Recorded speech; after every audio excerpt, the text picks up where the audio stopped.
السلام عليكم ورحمة الله تعالى وبركاته. مرحبا بكم خوتي خواتاتي، الناس اللي عندهم استدراكية إن شاء الله بالتوفيق لكم. غادي نبداو إن شاء الله من بعد ما درنا الدرس الأول غدات الحرب العالمية الأولى، غادي نشرعوه في شرح الدرس ديال الثورة الروسية وأزمات الديمقراطيات الليبرالية سنة 1917. غادي نشوفوا ان هذا الدرس كان عندنا واحد العنوان الاول اللي هو عوامل اندلاع الثوره الروسيه. هاد يعني ما يمكنش تكون ثوره بدون يعني مجموعه من العوامل اللي يخلي الانقلاب. غادي نشوفوا عوامل سياسيه، عوامل اقتصاديه، عوامل اجتماعيه، وكذا عوامل عسكريه. بالنسبه للعوامل السياسيه غنشوفوا ان روسيا كانت قبل الثوره كانت كتعتمد على واحد النظام اللي هو نظام قيصري، كيحكموا القيصر نيكولا الثاني. كان كيعتمد على الاقطاع والجيش، وكان له جهاز ونجاة الدين، وكان له جهاز اداري فاسد تحتكره الرشوه. غنشوفوا ايضا العامل الاقتصادي، بحيث كانت روسيا بلد قروي متخلف يعتمد على الفلاحه التقليديه والصناعه ايضا متاخره، تتركز في مدن بتروغراد وموسكو. يعني كانت اولا على المستوى السياسي قلنا ان كانت تعتمد على نظام قيصري يحكمه القيصر نيكولا الثاني، كان يعتمد على الاقطاع والجيش، كان له واحد الجهاز اداري فاسد تحتكره الرشوه. غادي نشوفوا ايضا العامل الاقتصادي، ان روسيا كانت بلد قروي متخلف يعتمد على الفلاحه التقليديه والصناعه متاخره، تتركز في مدن بتروغراد وموسكو. وغنشوفوا عامل اجتماعي، حيث عانت روسيا من تناقضات في البوادي. يعني كانت روسيا كتعاني من الطبقيه بالنسبه على مستوى البوادي. غنشوفوا واحد التناقضات بين الكولاك والموجيك، بحيث ان الكولاك هما كبار الفلاحين، والموجيك هما يعني دوك الفلاحين البسطاء والعمال الفلاحين الذين كانوا يعانوا. هاد الفلاحين الصغار كانوا يعانون من الفقر والاستغلال والسخرة، يعني كانوا يعانوا مجموعة من الاستغلالات اللي خلات اصلا كان سبب ان تكون هاد الثورة. وغادي نشوفوا في المدن ايضا تناقضات بين البرجوازية، يعني البرجوازية والطبقة العمالية البائسة.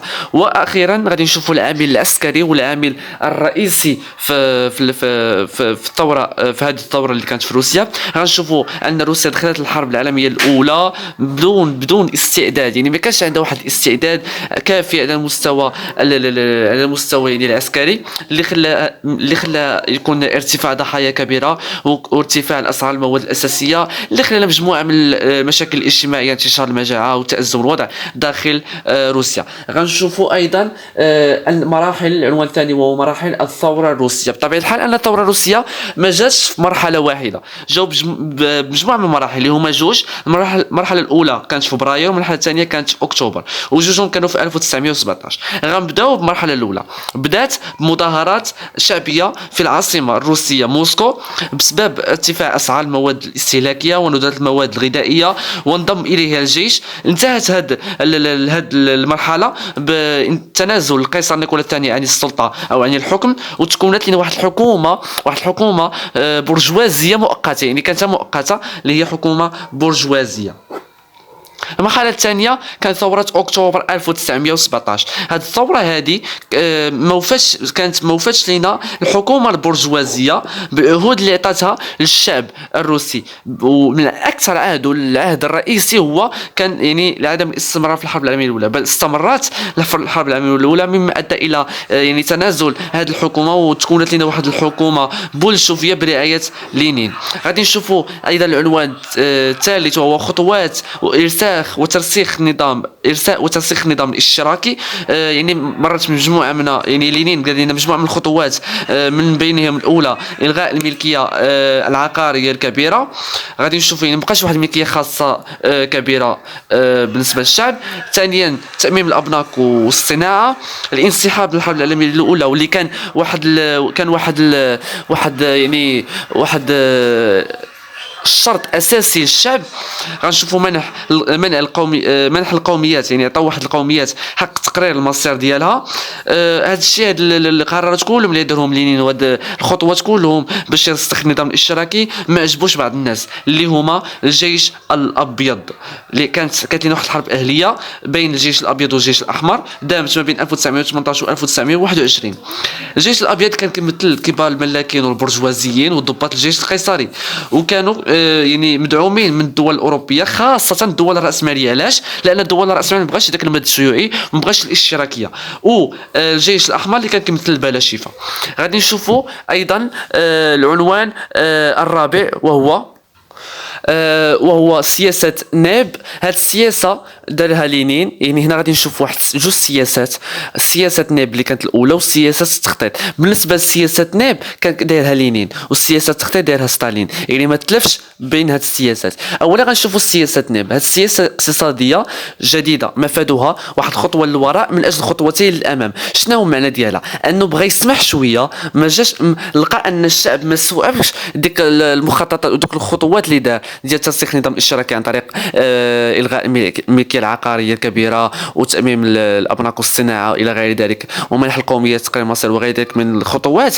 شاف ان الشعب ما استقبلش دوك الخطوات اللي خلى ان لينين يدير هاد السياسه التخطيط، اللي خلى مفادها انها يعني يسمح شويه بالملكيه الخاصه، يسمح شويه بال زعما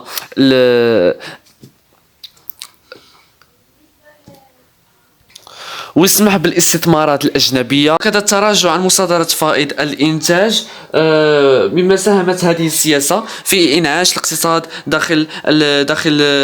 داخل روسيا، وساهمت أيضا في واحد الظهور ديال البرجوازية جديدة. غنشوفوا على مستوى سياسة التخطيط اللي قام بها ستالين. هذه السياسة كانت كتهدف لتقوية الاقتصاد الروسي وبناء المجتمع الاشتراكي وتحرير روسيا من بقايا الإقطاع والرأسمالية. يعني ستالين كان لا يحب ولا يريد أن يستعمل النظام الرأسمالي داخل روسيا، بل استعمال النظام الاشتراكي وكذا الخطر الأجنبي. وعرفت البلاد في عهد ستالين إعداد وتنفيذ 5 مخططات خماسية. يعني قام ستالين بتنفيذ 5 مخططات خماسية أنهت كل مظاهر الرأسمالية داخل الاقتصاد الروسي، وذلك من خلال مصادرة أراضي كبار الملاكين، العمل بنظام تعاونية أو ما يسمى أيضا بالكولخوزات في المجال الزراعي، وإعطاء واحد الأولوية كبيرة للصناعات الثقيلة.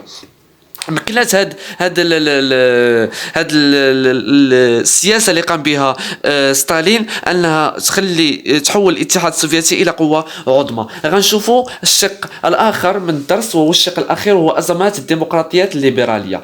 غنشوفوا على مستوى نماذج ايطاليا وفرنسا اللي خرجوا منتصرين من الحرب، لكن حالفهم يعني عاشوا وتلقاو مجموعه من المشاكل من بعد الحرب. غنشوفوا ايطاليا خلفت الحرب العالميه الاولى عده مشاكل لايطاليا، سواء على المستوى الاقتصادي او المستوى السياسي. شوف على المستوى الاقتصادي تراجع الفلاحه وارتفاع الاسعار، مما يدل على انتشار الفقر والبطاله وانخفاض القدره الشرائيه. ومن الناحيه السياسيه غنشوفوا ان السلطه ولات ضعيفه اللي خلات التطرف على الحكم. غادي نشوفوا فرنسا ايضا خرجت فرنسا منتصره، يعني خرجت منتصره في الحرب، ولكنها خلفت خسائر يعني ماديه وبشريه كبيره جدا، مما جعلها تعيش ازمه ماليه خانقه بفعل تضرر الاقتصاد الوطني، مما خلف يعني ديما المشاكل الاقتصاديه والمشاكل يعني داخل الدوله يسبب او يعطي مشاكل اجتماعيه بطريقه يعني مباشره، كارتفاع نسبه البطاله وتنامي موجه الاحتجاجات. نتمنى هذا الدرس انه يعجبكم. فيديو قادم ان شاء الله غادي نحاول نشرح لكم ازمه العالم الراسمالي بنيويورك. نتمنى لكم التوفيق والله المعين.